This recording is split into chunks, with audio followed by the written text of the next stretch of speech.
Welcome back mga ropa, kwentuhan muna tayo. Pag-usapan natin itong sikreto ng kubunan ng Golden State Warriors kung bakit sila nanalo sa kanilang mga games. Napakahirap pigilan ang play na to ng Golden State Warriors mga ropa, talagang sasakit ang depensa ng kalaban. Nakatulad nga dito mga ropa sa may Memphis Grizzlies, talagang pagka ginawa nila tong play na to mga ropa ay malaki ang tsansa na sila ay makakuha ng score. Mapa 2 points man yan or 3 pointer. So itong play na to na ginawa ni Coach Steve Kerr mga ropa, sobrang unstoppable. Ang patunay nga dyan mga ropa, 3-1 na ang kubunan ng Golden State Warriors pagbubukas ngayong season. And take note, ang mga teams na tinalo nila gamit ang plays na to ay hindi bibirong team mga ropa. Ang Lakers, Denver Nuggets at itong ang Memphis Grizzlies. Lahat yan mga ropa ay halos malalakas din naman. Natsambahan nga sila ng kubunan ng Portland Trail Blazers mga ropa. Malakas din talaga ang Portland Trail Blazers. Fit na fit ang play na to ng kubunan ng Golden State Warriors mga ropa. Sure score ang nagagawa ng play na to. Ngayon mga ropa, isa-isa na tumaymay natin. Itong sinasabi kong play mga ropa, papaliwanag ko sa inyo itong ginagawa ng kubunan ng Golden State Warriors dito sa game na to. Ito ang game analysis at breakdown. Ito ang sikretong play ng kubunan ng Golden State Warriors kung bakit sila nanalo. Simulan na natin to. Okay, game. Ngayon mga ropa, dito tayo magsimula sa play na ginawa ng kubunan ng Golden State Warriors dito sa may first quarter mga ropa. Ang may hawak ng bola dito mga ropa ay si Draymond Green. At ang gagawin play dito ng kubunan ng Golden State Warriors mga ropa ay ang split action play ni Stephen Curry at Brandon Podziemski. Kitang-kita natin dito mga ropa na talagang inaantay na ni Draymond Green na magseta ng split action play dyan. Ang dalawang players na to mga ropa. Ngayon si Stephen Curry nanggaling dito sa may right side corner 3-pointer. Binabantayan siya dito ni Jalen Wells mga ropa. At maganda na ang pwesto ni Brandon Podziemski dito sa may gitna sa may ibabaw mga ropa. At kitang-kita din natin dito may patulak pa nga dyan na baon si Stephen Curry. Para talaga lumubog dito sa screen na to na si net ni Brandon Podziemski, ang defender niya na si Jalen Wells mga ropa. At ganun naman na nangyari dito mga ropa. Diyan sa split action play na yan mga ropa, nakuha ni Brandon Podziemski ang primary defender dito ni Stephen Curry na si Jalen Wells. At automatic mga ropa, hindi makakapag-switch yan sa depensa sa screen na yan. Ang defender naman dito ni Brandon Podziemski kasi nasa under siya ng screen dito ni Brandon Podziemski. Pareho sila mga ropa, halos dalawang players ang kubunan ng Memphis Grizzlies ang nakuha sa screen na yan sa split action play. Kaya alam na alam ni Draymond Green na gagawin, pasa niya ng bola kay Stephen Curry. Enough space, enough separation. Konting separation lang ang kailangan dito ni Stephen Curry. Greatest shooter of all time yan mga ropa. First attempt dito ni Stephen Curry sa may 3-point area mga ropa. Ilista mo na. Nagawa nila yan dahil dito sa split action play na to mga ropa. Ang gandang play na to. 3-pointer para Stephen Curry. Basket is good. At ito mga ropa, play din to na nangyari dito sa may first quarter. Tignan muna natin defense ang ginamit dito ng kubunan ng Memphis Grizzlies. Takaman-to-man defense sila dito mga ropa. May bantay dito si Stephen Curry. May bantay din naman dyan si Draymond Green. Actually itong bumabantay kay Stephen Curry mga ropa ay defender to ni Draymond Green. Ngayon paano ba nakuha ni Stephen Curry yan? Nag-set ng screen dito si Draymond Green mga ropa at kitang-kita natin na pa-switch dito sa depensa ang man-to-man defense na ang kumunan ng Memphis Grizzlies. Ang bumabantay na ngayon kay Stephen Curry ay yung defender dito ni Draymond Green at ang bumabantay na ngayon kay Draymond Green ay ang defender ni Stephen Curry. Medyo nagkaroon ng pisikalan dito mga ropa at kitang-kita natin dito medyo nauna si Draymond Green na kumat papunta dito sa may gitna. Napunta si Jalen Wells dito sa may likod. Good anticipation kay Stephen Curry mga ropa para ipasa kagad yung bola kay Draymond Green. And then mga ropa, rumol na dyan si Draymond Green papunta dito sa may gitna. At dahil nga man-to-man defense dyan ang depensa ng kubunan ng Memphis Grizzlies mga ropa, ang naging counter nila sa atake na to ng kubunan ng Golden State Warriors ay mag-send sila ng help defense, close out defense against kay Draymond Green kasi possible yung i-tear up sa atake dyan mga ropa dito sa may gitna. Pero pansinin natin dito mga ropa, once na nag-react na dyan ang help defense ng kubunan ng Memphis Grizzlies, agaran din kagad nag-react dito si Jonathan Kuminga na kumat na kagad papunta dito sa may baseline, sumabay siya dyan kay Draymond Green mga ropa. At dahil nga yung primary defender dito ni Jonathan Kuminga ay close out kay Draymond Green, ang daling pasa lang nagawa dyan ni Draymond Green papunta kay Jonathan Kuminga. Ang nangyari dito mga ropa is 2 points na nagawa dito ng play na to ng kubunan ng Golden State Warriors. Actually mga ropa, hindi ko alam ang pangalan ng play na to ng Golden State Warriors pero usually lagi nilang ginagawa to, tong pick and roll game play sabay cut dun sa may baseline. Easy 2 points kagad na nagagawa nitong play na to mga ropa. Ngayon pwede nyo i-comment dyan sa baba ang pangalan nitong play na to mga ropa kung alam nyo para alam ko na din ang itatawag. At ang next play dito mga ropa, off ball screen na parang split action play din to na ginawa ng kubunan ng Golden State Warriors mga ropa. Dito rin to sa may first quarter. And again mga ropa, ang nagawak ulit ng bola dito ay si Draymond Green. Napaka-importante ni Draymond Green sa play na to mga ropa dahil siya ang nag-initiate. At nagsiset up nitong play na to mga ropa. Ngayon kitang-kita natin dito na si Stephen Curry ay nagpunta dito sa may side na to. Nakaman-to-man defense pa rin dyan ang kubunan ng Memphis Grizzlies mga ropa. At dito sa screen na to ni Stephen Curry, sinabayan to ng cut through the baseline dito ni Jimmy Butler mga ropa. At dahil dyan sa screen na ni Stephen Curry, nakuha dyan yung primary defender ni Jimmy Butler na nag-open up sa pasa dito ni Draymond Green mga ropa. And resulta nito, walang close-out defense sa kubunan ng Memphis Grizzlies doon sa may ilalim. Kaya again mga ropa, dahil sa mga plays na to,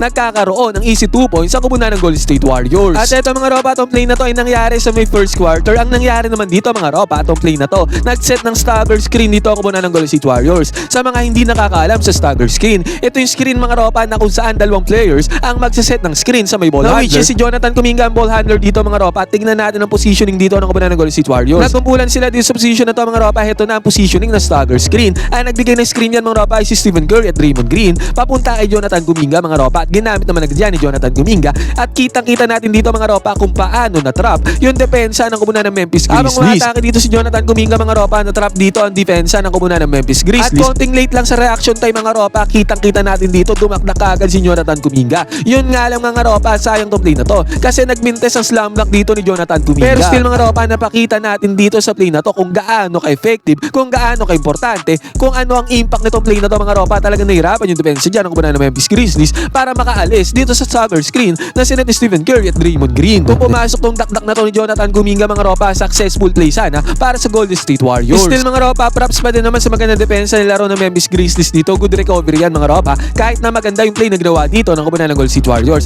At heto mga ropa, nangyari tong play na to sa may second quarter. Ang nangyari dito mga ropa, transition ng komunidad ng Golden State Warriors into offense mga ropa. Ang mayak ng bola dito ay si Jonathan Kuminga. Still mga ropa, man to man defense pa din naman ang nilalaro dito ng komunidad ng Memphis Grizzlies. Ang nangyari dito mga ropa, bumababa dito si Draymond Green, at alam na kaagad ni Stephen Curry kung ano ang mangyayari dito sa play na to. Simple lang si Draymond Green na bumababa dito mga ropa, pero magsiset na pala siya dyan ng split action play para kay Stephen Curry mga ropa. Off ball screen to mga ropa, kita-kita natin dito. Talagang kuwang-kuwa ni Draymond Green yung primary defender dito ni Stephen Curry na humahabol dyan sa may ibabaw. At dahil din mga ropa, tendency outcome nito, enough space, enough separation na naman ang nagawa niya split action play na yan para kay Stephen Curry mga ropa. Pangalawang play na to na ginawa ng komunidad ng Golden State Warriors mga ropa, pinakita na natin yung una at ito na ang pangalawa. And again mga ropa, same shot, same result, same play dito mga ropa. Pumasok na naman ang 3-pointer dito para kay Stephen Curry. Sobrang effective ng play na to mga ropa pagka talaga shooter ang binibigyan niyang split action play na yan, lalo na nga dito kay Stephen Curry. At ito naman mga ropa, tong play na to ay nangyari to sa may second quarter din mga ropa. Ang nangyari naman dito,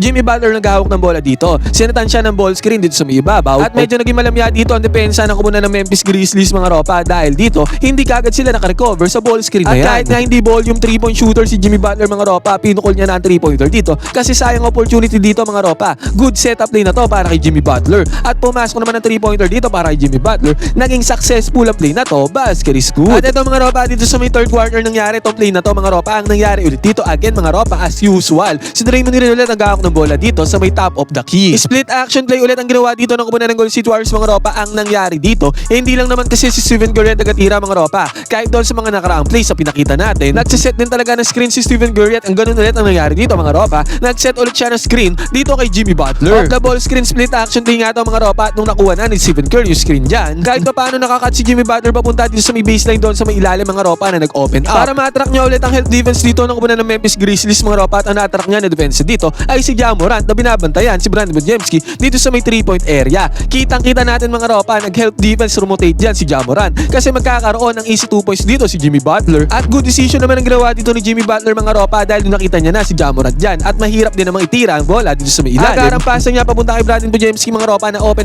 na dito sa may 3-pointer kasi nga sumabay dyan si Ja Morant. Ngayon mga ropa, ang resulta na itong play na to, 3-pointer para kay Brandon Bujemski, basket is good. Napakita din natin dito mga ropa doon sa mga nakaraang plays natin na si Stephen Curry mga ropa ay hindi lang tira ng tira para sa komunidad ng Golden State Warriors. Nagseset din siya ng mga plays mga ropa, ng mga screens para magsimula at ma-finish ng Golden State Warriors ang mga plays na ganito mga ropa. At sobrang effective nito dahil kahit si Jimmy Butler na bago lang sa Golden State Warriors mga ropa ay nagamay na tong play na to ni Coach Steve Kerr. Ngayon mga ropa, pumunta na tayo sa sumunod na play. Ang play na to mga ropa ay nangyari sa may fourth quarter. Siyempre minuto makikita na natitira dito sa may fourth quarter mga ropa, at lumalamang na nga dyan ang komunidad ng Golden State Warriors. Ang nangyari dito mga ropa, ball handler dito si Brandon Bujemski, pinasok dito si Trayce Jackson Davis mga ropa, sinetan niya ng screen dito si Brandon Bujemski mga ropa, at nag-roll siya papunta dito sa may gitna. Napasa naman agad yan ni Brandon Bujemski, and again mga ropa, napakagat dito ang help defense sa komunidad ng Memphis Grizzlies mga ropa kasi nagkaroon ng clear lane itong si Trayce Jackson Davis papunta dito sa may gitna. Yun nga lang mga ropa, pag may nag-help defense, meron na nga na-open na player ang komunidad ng Golden State Warriors mga ropa, at ang na-open na player dito ay walang iba kundi si Gary Payton Jr. mga ropa. Kaya ang resulta na naman itong play na to mga ropa, easy 2 points na naman na napundar dito na ang komunidad ng Golden State Warriors. Sinabi ko nga sa inyo mga ropa, ini-spam at pinapaulit-ulit ng komunidad ng Golden State Warriors itong play na to. At talaga sobrang effective nito mga ropa, hindi makaporma ang depensa dito ng komunidad ng Memphis Grizzlies. Yan mga ropa, itong sumunod na play, nangyari naman to dito sa may fourth quarter ulit mga ropa.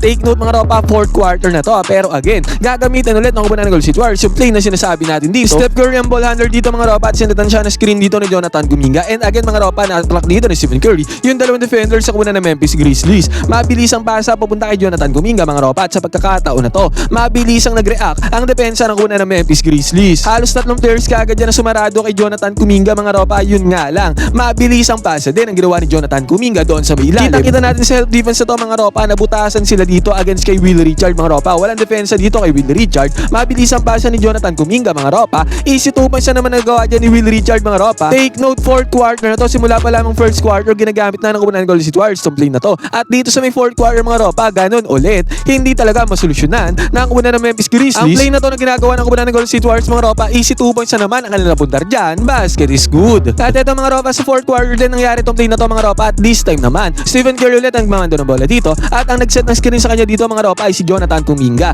Ganun ulit ang play na ginawa nila dito mga ropa, pero ang pagkakaiba, this time mga ropa, walang help defense, walang closeout defense na binigay dito ang kupunan ng Memphis Grizzlies. At ganito ang kinakalabasan niyan mga ropa. Pagka walang rotation sa depensa, ang kalaban, nagkakaroon naman ng open lane ng kupunan ng Golden State Warriors para ituloy na tong pick and roll gameplay na to mga ropa. Resulta nito, easy 2 points na nagawa dyan ni Jonathan Kuminga. Dahil walang closeout defense dito na ginawa ang kupunan ng Memphis Grizzlies. Sobrang hirap depensahan ng play na to mga ropa. Pag walang closeout defense, nagkakaroon ng puntos sa kupunan ng Golden State Warriors. Pag may closeout defense mga ropa, meron ding puntos na ginagawa ang kupunan ng Golden State Warriors. Ang hirap countering nito mga ropa. Eto mga ropa, papakita naman natin na kung saan may closeout defense dito ang kupunan ng Memphis Grizzlies. Eto ulit mga ropa, fourth quarter ulit to. Paulit-ulit nga mga ropa, ilang plays yata to. Itong kinumpile natin dito para ipakita sa inyo na talagang eto yung go-to play ng kupunan ng Golden State Warriors sa kanilang mga regular possessions. Ang nangyari naman dito mga ropa, Jonathan Kuminga ang ball handler dito at ang nag-set ng screen sa kanya dito mga ropa ay si Quentin Post. Makikita din natin dito sa play na to mga ropa na iba't ibang player ng kupunan ng Golden State Warriors ang gumagawa nitong play na to. Nakuha ni Jonathan Kuminga ang dalawang defenders mga ropa, successful na naipasa yung bola sa rumble na si Quentin Post mga ropa, pero may closeout defense na binigay dyan ang kupunan ng Memphis Grizzlies. Ngayon mga ropa, may closeout defense, ibig sabihin may open na player ang kupunan ng Golden State Warriors.